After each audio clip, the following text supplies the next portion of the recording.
divorce. First, I have a little bit of etymology for us. Love it. The word divorce comes from the Latin word divortium, which means separation.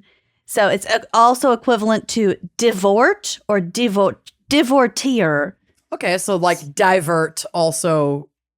Yep. So Okay. the di means apart, and vertir means to turn Away. in different ways. Mm-hmm. So you turn away and you part. Wow. And it's even on both sides. What a divorce is a beautiful word when you break Divorce it down. is a beautiful concept. Mm-hmm. Divorce is always on the table. It's never too late or Babes, too early. It's never too late or too early. It's radically feminist, and we'll kind of get to it. According to the Oxford English Dictionary, the OED, there are about 20 occurrences of the noun divorce per 1 million words in modern written English. Okay. The earliest known use of the noun divorce is in the Middle English period, and that lasted between like 1150 to 1500. Mm-hmm. So the OED's earliest evidence of the word divorce as we're using it in this context is from 1357 in the writings of John Gaytrig, Nailed it. who was a Benedictine monk. Mm-hmm. Talking about divorce. Anyway, that was just a long time ago. Yep. I always think that's interesting. Mm-hmm. The first recorded legal divorce in the American colonies was in the Massachusetts Bay Colony between Anne Clark and her adulterous scallywag husband, Dennis Clark. Fuck you, Dennis. Also, anytime Dennis is spelled Denis, It needs think of two Dennis. ends. Yeah, that one needs two ends. yeah, Dennis. Dennis. That's not great. Mm-mm. So this happened on January 5th, 1643. Mm-hmm. The Quarter Court of Boston, Mm-hmm. the Quarter Court of Boston, granted the divorce, and in a signed and sealed affidavit presented to John Winthrop Jr., who was the son of the colony's founder, Mm-hmm. Dennis admitted to abandoning his wife and his two children for another woman Oh. with whom he had another two children. Ooh.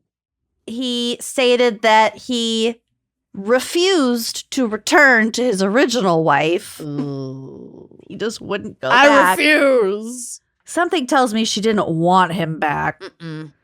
But this left the Puritan court no other option but to punish Clark and grant a divorce to Anne. Mm-hmm. And so some sources attribute that to the first legal divorce, but Okay. Other sources, such as the Smithsonian Magazine, give this great honor to Mr. and Mrs. James Luxford, whose case hit the Massachusetts Bay Colony Court of Assistance on December 3rd, 1639. So Wow. about 3 years before that, Okay. before Dennis. Dennis. In this case, James was 3 found years BD before Dennis. before Dennis. Yes. We can just create the context for all Yup. historical events based on Before or after Dennis now. first or divorce. second divorce in the American colonies. The first, maybe second divorce. There's no way to know. But we will be structuring the historical calendar around that date now. Thank you. And it's not even after divorce, it's after Dennis. Dennis. Okay, so in this case, James Luxford was found by the Boston court to be unlawfully married to two bitches at the same time. What a douche. He was a bigamist. And obviously, this is a very Puritan-leaning colony at the time. So Sure.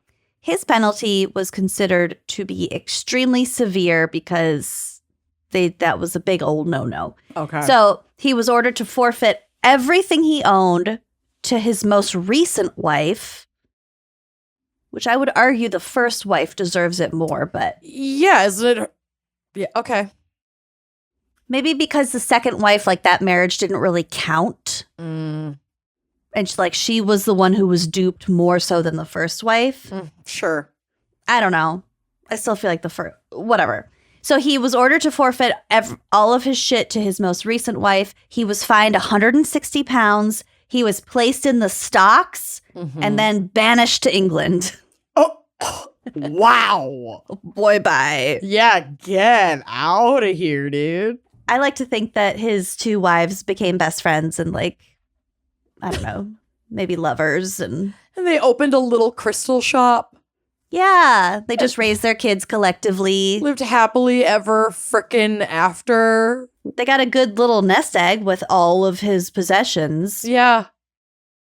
Yeah. Yeah, and then they just sat around and drank tea and laughed at the memory of seeing him in the stocks and people like throwing cow shit at him. Listen, if our men fuck around and end up being banished in the stocks, I want this to be our life. Mm-hmm. I want us to open our crystal shop, live off of our alimony. Yeah. And just thrive. Raise goats. Raise goats. Why not? Why not? We're strong, independent, formerly married women. We can do whatever the fuck we want. We'll tell everyone our husbands died. Mysteriously. Yeah. I love this. I love our third act. I'm excited to open a crystal shop with you. Me too. As faux widows. Yes. According to the CDC in 2022. Anyway, back to this and away from my fantasy. I'm just building our fantasy out further because we're going to continue talking about divorce and love it. Being a widow and stuff. Okay. In 2022, in the US, there were 673,989 divorces and also annulments. They include annulments. All right. By popular. State, it is popular. By state, Nevada has the highest divorce rate, and Louisiana has the lowest divorce rate. I mean, damn, I wish we were pulling Louisiana divorce rate numbers these days. Their stats are still pretty dang good. Yeah. Also, Corey just texted me. I'm listening, you know. Yeah, I know. It's a warning to you. Don't spy on me while I'm at work. That's unethical. It's for work. I'm working here. I'm divorcing you for work. Okay. Remember there was a period of time, if you searched Lucy Fitzgerald in Google, the first result was divorce question mark. What? Because I joked about divorcing Corey so much that people thought I was serious. Like nobody even laughed anymore. I said it so often. That's why people, like listeners, were like, "Oh shit, she's going through it." That's so fun. I forgot about that. And it's just so wild to me because anyone who knows you and Corey, like, y'all are the most likely to make it out of anyone I know who's ever gotten married, including myself. Like, if I could have a fraction, if the world could have a fraction of your marriage dynamic, their divorce rate would be 0%. It'd be 0%. It helps to have really low expectations. You guys love each other a gross amount. It's really uncomfortable. Well, we're exceeding each other's expectations, and then we both feel grateful. Yeah. Am I a therapist? Wow. No, hey, talk and space. Thank God. Did I just become a therapist? Did I just cure relationships? Cure. I cured divorce. I cured the divorce epidemic. Pandemic. Expect nothing from your partner. And then you will sometimes you'll be always- pleasantly surprised. You will always have your needs met. don't have any needs. Oh my God, it's Don't always get married. It's been that easy this whole time. Yeah, I guess. Oh God. All right. I forgot he is still listening. Okay. Did he text you again? No, I just remembered. Still listen. Holy shit, I'm crying. I can hear you. I'm 9 feet away. With our child. No, she's at Amber's today. Oh, okay, well. Okay, so those are the divorce rates, and that includes like I said, annulments, divorce petitions that have been filed, and also legal separations. Splitsvilles. Yep. Okay, so we think Nevada has a high divorce rate. The Maldives were granted the record for highest divorce rate in the world in 2002. Good for with them. 10.97 divorces per 1,000 inhabitants every year. Woo. That's awesome. I know. I loved it. I mean, I feel like people move to islands thinking that they're going to experience paradise and then feel kind of isolated, and they're like, oh wait, I'm here with just my bitch wife. Like, this sucks. That's literally the premise of a new Bravo show. Yeah, I mean, that's a thing. Yeah, it is. I don't remember what it's called, but it is. And I don't think they're in the Maldives. Right. I think they're somewhere in the Caribbean. I don't remember. But yeah, I mean, it's kind of, don't fucking go retire on an island. It's just stay, leave their land alone. Yeah. You're gonna hate it. You're gonna hate your husband. These might be native Maldivians. They very well may be. Very well may be. I would imagine there's a blend. Yeah. According to Listverse, the shortest marriage in history. Guess. I want you to take a guess. Shortest marriage. How long was the shortest marriage? 15 minutes. 3 minutes. Oh, I was close. You were so close. Literally, they said I do. They signed the paperwork and then they annulled. I'm going to tell you exactly what happened. Okay. So this happened in Kuwait.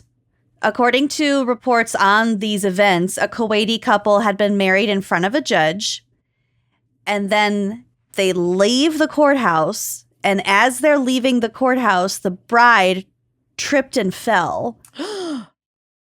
Where any normal brand new husband who just got fucking married might be like, oh, are you okay? Run like, to their aid. Up. Yeah, any decent person.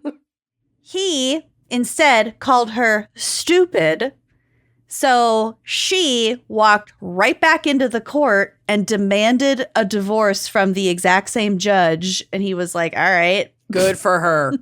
I know. Good for her. Dodged a bullet there. Never meet a man, y'all. Mm-mm. Never. No, never. Oh. According to a Forbes advisor survey, here are some of the most common reasons for divorce, starting with reason number 1 at 43%, which cited a lack of family support. Mm. So, like, you got kids and someone's not helping, or maybe you got, like, the sick parents, and then the family dynamics are always complicated. Yup. And if you have a spouse who is not on the same page as you, that leads to a quick unraveling. Yeah, it can be bad. It can be really bad. 34% of marriages among the survey respondents ended due to an affair. So that was like the second biggest reason. 31% reported incompatibility. Another 31% cited a lack of intimacy, and another 31% cited too much conflict. This is fought too much. And then the least off-cited reason was at 24%, which was financial stress, which still is. That surprises me because I figured that reason would be higher. Yeah. Yeah. This is just so common. I mean, financial stress happens in almost every single relationship unless you're like quite wealthy. But even that, I mean, it just comes in like different forms. Mm-hmm. Do I pay my taxes? Right. I don't want to. But yeah, the family support, I think it's a big deal, but I guess till I saw these numbers, I would not have thought that that was the number one thing. Yeah.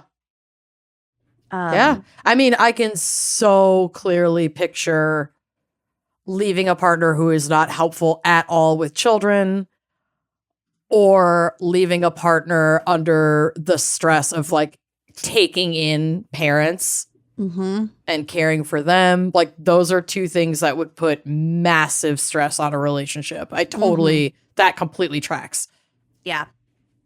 And also like some of these things, like financial stress is really difficult to get out of, but it's possible to work together. Intimacy could be another case of like working together to solve a problem. But I don't know. I feel like the lack of family support is such a personality thing. It's like, oh, you're just kind of an asshole. Yeah. And if you don't have a fire lit under your ass to help when it comes to your kids or your parents or your family, then that's might not change because you're just an asshole. Yeah, and that's obviously working under the assumption that like the familial relationship is for the most part good. We understand that there are people who cut ties with members of their family, like their own parents, because of ongoing traumas and issues. Like that's not what we mean. It's not like you have to take care of your family, but like if you are willing and able to do so and the relationship is good, and then that additional stress breaks things down. I was describing kind of a specific situation. Exactly. But it's a common situation. Beans your tail. Yeah, Beans is just being a little bit of a menace right now. Her tail just sprouted up like a coral in front of your face. She likes to reach up and fuck with my boom, and then my mic will just start like bouncing, and I'm like, Jesus fucking Christ. She's so quiet that you can't see a Kevin. We've both got our orange cat. Don't fight me. Whoa. Accept my love. God damn it. Okay, well. Look at us. That was a moment of orange cat chaos. Holy shit. I didn't realize Ray was upside down. Yeah, you flipped a little bit. That's fucking funny. I love that. Oh my God. Okay, so here's some more interesting. Covered in hair now, ish. Okay. Here are some more interesting stats about marriage and divorce from the CDC. A 2002 study suggests that marriages tend to last longer under certain conditions, such as, and almost all of this has to do with the woman's situation. Oh, great. And again, this is a 2002 very hetero-binary stats. Okay, so such as a woman's age at the time the marriage began. And I think that meant if she's younger, they're more likely for the marriage to end. Oh. If they get married young, specifically if the woman is young. Okay. Whether she was raised throughout childhood in an intact two-parent family, whether religion plays an important role in her life, and whether she had a higher family income or lived in a community with a high median family income with low male unemployment and with low poverty. So she's financially in a good spot. Religiously motivated. Her parents are still together, and she wasn't super young when they got married. So those factors contribute to quote unquote successful marriages. Statistically longer marriages. Okay. The report also shows that marriages that end don't always end in a divorce. So we talked about separations. So many of them end in separation and don't actually go through the divorce process. Because if you're separated, I mean, it depends on the circumstances when you got married and throughout your marriage. But sometimes it's cheaper and better to just go your separate ways and not stay married on paper. Yeah. I've known people who have done that for because they have an amicable split with their partner, but their partner relies on them for health insurance. And so they separate and they live completely separate lives. And unless someone wants to get married again, they just, on paper, stay married, but they're not together. Yeah. So, separated white women are much more likely to divorce after 3 years of separation at 91%, compared with separated Hispanic women at 77% and separated Black women at 67%. Interesting. Meanwhile, the probability of remarriage among divorced women was 54% within 5 years. And that's split out again among like races. Racially, 58% of for white women, 44% for Hispanic women, and 32% for Black women. Interesting. However, there was also a strong probability that second marriages will end in separation or divorce. And that was at 23% after only 5 years and 39% after 10 years. Well, we saw it happen to the Golden Bachelor after 5 months. He was married for 5 months. And they broke up. It's the To winner of the the to the lady? To the lady. His Golden Bachelorette. Their marriage. Did they get married at the end of that show? Yep. Yeah, they got married very shortly after the finale aired. And it was on Have any TV. of those marriages lasted? Yeah, a handful of them have actually, and people have kids. And I mean, the vast majority don't. Yeah. That's so wild to me. Many of them never even get married. They just get engaged at the end of The Bachelor or Bachelorette. And then if they stay together, they can get married and then like basically get a bunch of money by publicizing their successful bachelor marriage, whatever. Well, good for them. Yeah, whatever. Get Any your way to bag. make a buck. Exactly. Yeah, get your rocks off. Get your fucking bag, people.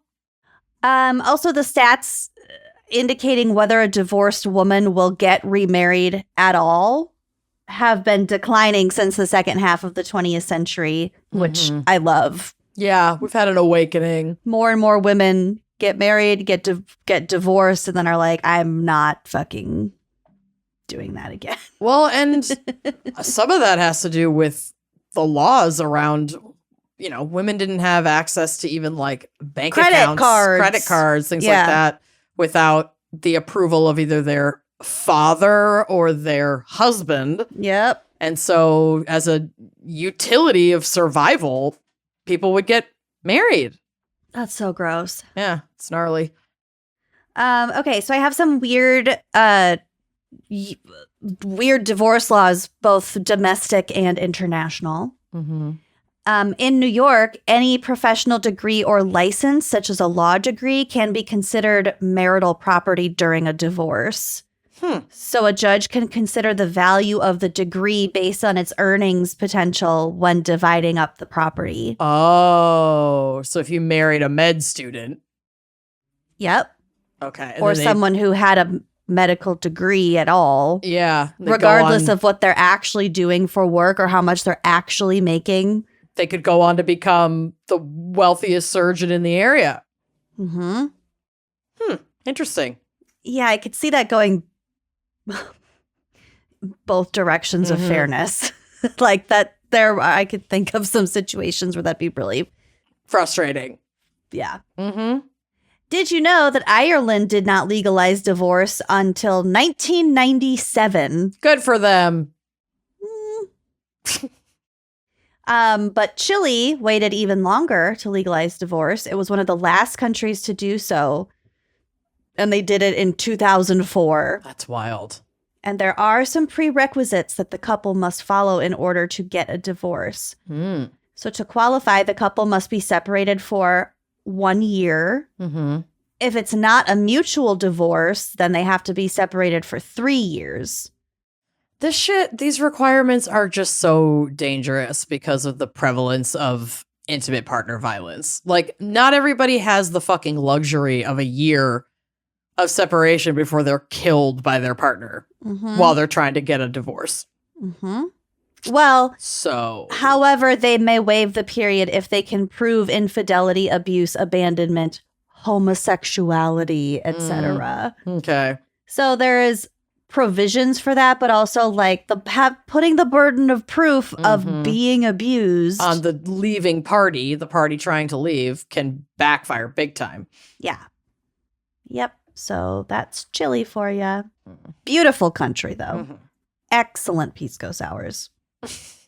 It is illegal to remarry the same person 4 times in the state of Kentucky. Oh my God.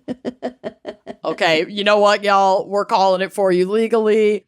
We're done. We've done this 3 times already. It didn't fucking work. You're using up our resources. You gotta chill out. There are your plenty punch of card fish. is full. You're done. You're done.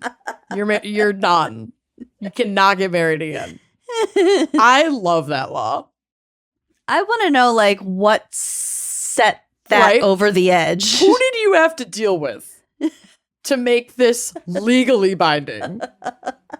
I love that. What was the straw that broke this the camel's back? back? Yeah. Or even incited the creation of this camel. There was a camel you didn't even know you had until this fucking person came around. And now suddenly we have to make this camel. I saw a meme the other day that was like, me as a camel. Yeah, I can handle one more straw. Yeah. I can probably handle one more straw. Sure. Yeah. Well, I sure hope you liked that clip. If you did like that clip, make sure you are subscribing to our YouTube channel, leaving us a nice review, and joining us on Patreon for even more video content, audio content, salacious content all around. Come join us. Treat yourself.